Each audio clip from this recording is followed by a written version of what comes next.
your pitch gets accepted. Give me a brief overview of the process. And this is actually a universal. This is for everybody.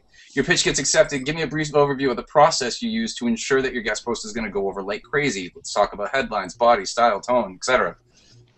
Yeah, I mean, the biggest thing is the headline. I mean, most bloggers won't tell you this, but they usually decide yes or no pretty much based exclusively on your headline. I mean, they will, if your headline is bad, what I mean is they won't read the rest of the post. They'll just say, no, this is just no good. And it's because they're getting so many submissions, they're so busy.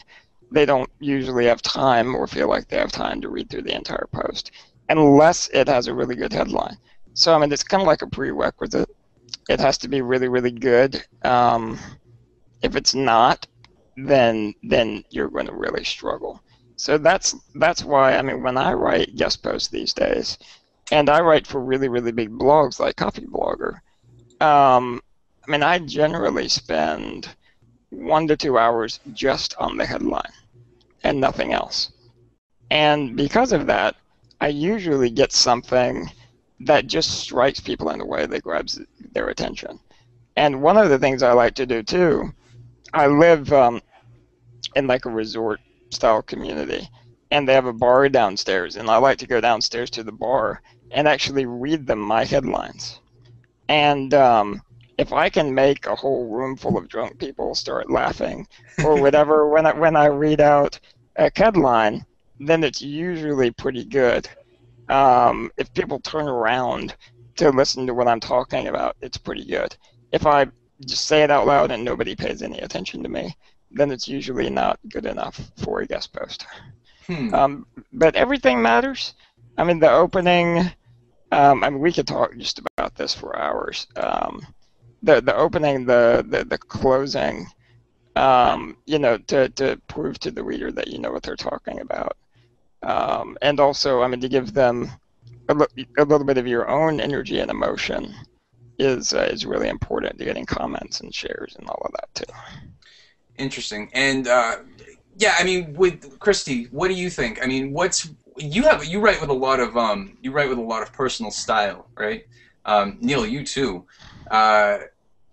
When you're writing your post, like, what are you focusing on? In like, what's the energy that you kind of put into it to make sure that it goes over like gangbusters? One of the things I really like to focus on is making sure the content is something like a beginner could come into it and be like, oh, I learned something, and an advanced person can come into it and be like, oh, I learned something new. Like, I want everybody to be able to enjoy it. Because I think if you can make everybody enjoy it, then you're going to get a lot more engagement, like a lot more comments, a lot of social shares, because everybody can kind of connect to at least some piece of it. Like, you can't obviously satisfy everybody on every topic, but if you could try to, like, hit a little bit for everybody, then people will really appreciate it, and it becomes really popular. Excellent. Neil? I typically focus on data and stats. So if I can provide data and stats in a way that it's actionable and you can end up taking that information and replicating on your site, then I have a blog post that I can end up writing off of, right? So typically I publish at least 2 pieces of content a week. I try to, they're not all like this, but majority, I try to revolve around some sort of data or stats. And then from there, once that's over and I have the actionable items within the post, I'll then create the headline last. Interesting. And that's actually, I would say that Neil and Jon, you guys are kind of, Neil, you do a really big, like, you research a lot, right? Your posts have a lot of data and stats, and Jon, you really play to the emotional side of things, and Chris, I think you're kind of right there in the middle, right? You know, it's all about you know, having kind of, you focus a lot on tools. In the long run, obviously, in the long run, which do you think? Why do you post the way that you post, right? I guess would be the major question. What is it that you found about data and stats versus Jon, you found playing to emotions, and Christy, like, where's that kind of go? So what I've seen is it's not necessarily one approach or another. I've tried the emotional route that works, you know, and then some people, you can end up doing however way you want, right? I think it's more so for the blogger, you got to figure out what resonates with you, because if you're the one writing it, and you're not really passionate about what you're writing and you can't resonate to it or relate to it, you're just not going to be blogging for a long time. You're probably going to end up getting burned out. So you just got to figure out your groove, right? Like, there's some writers who love the emotional aspect, like Jon maybe, and I know he can use stats and data as well. He's pretty versatile. He can adapt. Same with Christy. But you just got to figure out what your style is, and I found that to be my style, and my community likes it, right? Like, they've seen me grow throughout it, and I would say it's probably similar with Christy and Jon, and their approach to writing's probably changed and adapted over the years, and the community's grown to liking it, so it just works for them. Yeah, I mean, the bottom line is you just got to write an awesome post, right? I mean, if it's not awesome, then it's not going to get published. And there are lots of different ways to write an awesome post. If you have data that no one has ever seen before, or if you give them data that makes them think about something they've never thought about it that way before, then they'll say, wow, that's awesome.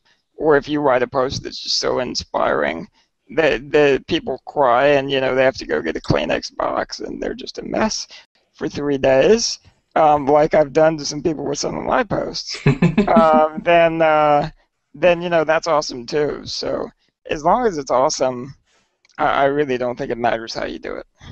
Right. And how long would you say that you would put into a post to make it awesome? I mean, it varies. In the beginning, I spent more time than I do now, just because I was experimenting with a lot of different things and learning how to do things. I mean, in the beginning, I used to spend 10 to 20 hours on each guest post that I wrote. And the reason why I did that, people say, holy cow, why would you spend that much time on a guest post? And the reason why is I wasn't writing for any audience smaller than 100,000 people. I mean, that's like bigger than a football stadium full of people, right? So I always felt like that I needed to put forth perfection. I mean, if you got invited to be, the halftime entertainment at a football game, you're not going to go out there and just wing it, right? If you're smart, you're going to go out there and really just kill it. So you take advantage of the opportunity. I mean, that's my philosophy. I mean, nowadays, now that I've been doing this for years, it doesn't take me as long. I can do a post in usually 5 or 6 hours. That's really awesome. But I mean, some of my most popular posts, like my How to Quit Your Job, Move to Paradise, and Get Paid to Change the World, and Undying Mothers and Fighting for Your Ideas, both of those posts I probably spent at least 40 or 50 hours writing those. Mm-hmm. I mean, so, I mean, it varies too. But and on those posts, both of those got over 100,000 visitors. So it paid off.